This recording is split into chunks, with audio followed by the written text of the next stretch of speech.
तांकर गोटे सुंदर बही आज दिन में द्वादश रे उन्मोचन होता तांकर रघुनाथ स्मरणिका हिसाब से गोटे स्मरणिका तांकर उन्मोचन होता बहुत सुंदर सुंदर लेखा सब देते अति कम दिन में मात्र 5 दिन में आमे अहर्निश प्रचेष्टा करी तांकर पुस्तक को बाहर करिचु तांक प्रति गोटे श्रद्धांजलि हेची आमर बहुत खुशी लगुची बहुत सुंदर सुंदर लेखा सब आछि समस्ते से बही को पढ़िया कथा तांको विषय जानिया कथा कोटपाड़ जने बरपुत्र स्वर्गत रघुनाथ पाढ़ी जी की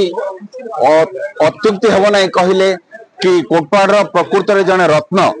जी की कोटपाड़ को अति ऊपर उठे फुटबॉल खेल रे से केवल जने फुटबॉल खेलाड़ी नथिले निजे संघर्ष करी बहुत कम बयस रे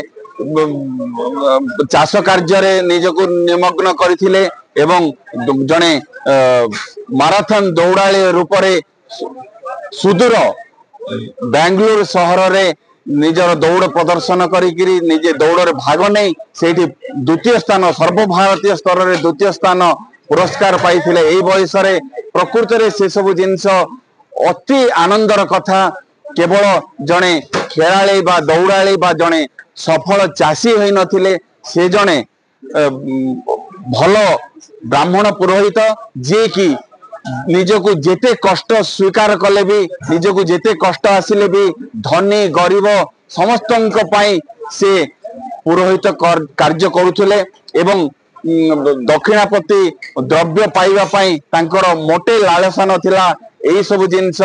आज समस्त को शिखिबा कथा। जय जगन्नाथ। जड़े बरपुत्र